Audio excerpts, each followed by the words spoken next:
పిల్లల్ని వదిలి వెళ్లాలంటే భయపడే పరిస్థితులు వచ్చాయి. మా పాపను చంపిన వ్యక్తిని ఉరి తీయాలి లేదా ఎన్కౌంటర్ చేయాలి, అప్పుడే మాకు న్యాయం చేసినట్లయితే అంటున్న సహస్ర ఫాదర్ కృష్ణతో మా ప్రతినిధి Ram Naresh face to face. కూకట్పల్లిలో దారుణం జరిగింది. చిన్నారి సహస్రను అతి దారుణంగా చంపడం జరిగింది. ఈ ఘటన ఏదైతే ఉందో మొబైల్ చూస్తూ క్రిమినల్ మెంటాలిటీ కానీ క్రిమినల్ వెబ్ సిరీస్ చూసుకుంటూ కూడా ఈ ఘటన పాల్పడినట్టు తెలిసింది.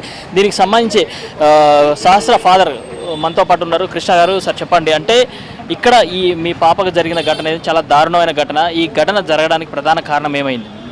ప్రధాన కారణం అంటే ఇలా చెప్పగలుగుతాం సార్, వాడు ఒక క్రిమినల్, వాడు ఒక దొంగ, వాడు మైనర్ అయితే కాడు దొంగ, వానికి శిక్ష పడాలని కోరుకుంటున్నాం. నేను మా పిల్లల్ని అల్లరి ముద్దుగా పెంచుకున్నాను. అది ఏంటంటే మేము ఇప్పుడు కాదు, ఎప్పుడైనా సరే వాళ్ళని ఫ్రీగా వదిలేసి వెళ్తుండే. మేము ఇప్పుడు కాదు, ఎప్పుడైనా ఫ్రీగా వదిలేసి వెళ్తుండే.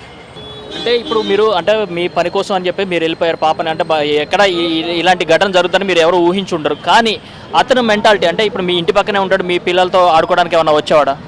పిల్లలతో ఆడుకునేటవాడు అంటే కింద ఆడుకునేటాడు. నా కొడుకుతోని క్రికెట్ ఆడుకునే అలవాటు వాడికి. ఎప్పుడైనా సరే పైకి రాలి, నేను ఉన్నప్పుడైతే పైకి రాలేరు. ఎందుకంటే ఒక బర్త్డే పార్టీకి, మా పాప బర్త్డే పార్టీకి April 19th మాత్రం వచ్చాడు. అది నేను లేకుండే, మా బామ్మర్ది, మా వైఫ్, నా కొడుకు, వాళ్ళ ఫ్రెండ్స్ అందరూ వచ్చారు. నా కొడుకు ఏంటంటే అందరు పార్టీలోకి వెళ్తాడు, బర్త్డే పార్టీలోకి వెళ్తాడు.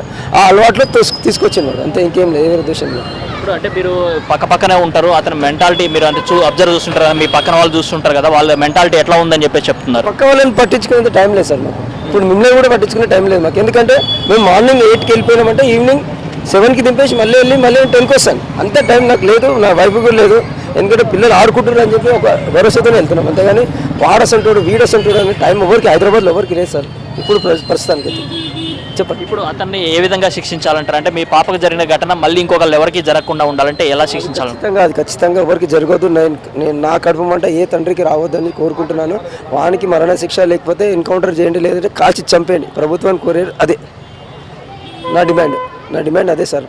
వాడంతా క్రిమినల్ మైండ్, కానీ మైనర్ అని గుర్తించకండి. అని వాడు ఒక పెద్ద ఏజ్ పర్సనే, వాడు ఒక క్రిమినల్ మైండ్. అది అయితే ఇప్పుడు ఈ ఘటనకు సంబంధించేసి ప్రభుత్వం ఏదైతే పోలీసులు కానీ విచారణ చేస్తున్నారు కదా, ఆ విచారణ పట్ల మీ అంటే వాళ్ళు కరెక్ట్గానే చేస్తున్నారు అనుకుంటున్నారా? కరెక్టే చేస్తారు సార్. వాళ్ళైతే మేము వాళ్ళకి సపోర్ట్ ఇచ్చినా వాళ్ళు మాకు సపోర్ట్ ఇచ్చారు. అది కరెక్టే జరుగుతుంది. చట్టంగా వెళ్ళడానికి అయితే వీలు లేదని నేను చెప్పాను. వానికి మరణ శిక్ష కావాలని పోలీసు వాళ్ళని కూడా కోరాను. అదే ఇప్పుడు సహస్ర చట్టం ఒకటి తీసుకురావాలంటారు కదా, దానికోసం అని చెప్పేసి మీరు ఇప్పటికే ప్రభుత్వాన్ని డిమాండ్ చేశారు, అదేవిధంగా మీ దగ్గరకు వచ్చిన వాళ్ళందరూ కూడా డిమాండ్ చేస్తున్నారు. ప్రభుత్వానికి ఇంకేమైనా రిక్వెస్ట్ చేస్తున్నారు?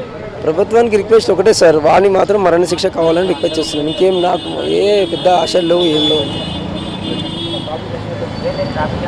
మొత్తంగా చూసుకుంటే ఏదైతే ఈ ఘటనకు పాల్పడ్డ వ్యక్తి ఉన్నాడో అతను మైనర్ అని చెప్పేసి గుర్తించొద్దు, అతన్ని మాత్రం ఎట్టి పరిస్థితుల్లో కఠిన శిక్ష వేయాలి, మరణ శిక్ష అమలు చేయాలని చెప్పేసి డిమాండ్ చేస్తున్న పరిస్థితి అయితే ఉందని చెప్పుకోవచ్చు. కెమెరామెన్ ఆనంద్తో రామ్ నరేష్, మహా న్యూస్, కూకట్పల్లి నుంచి. సహస్ర కుటుంబానికి అన్ని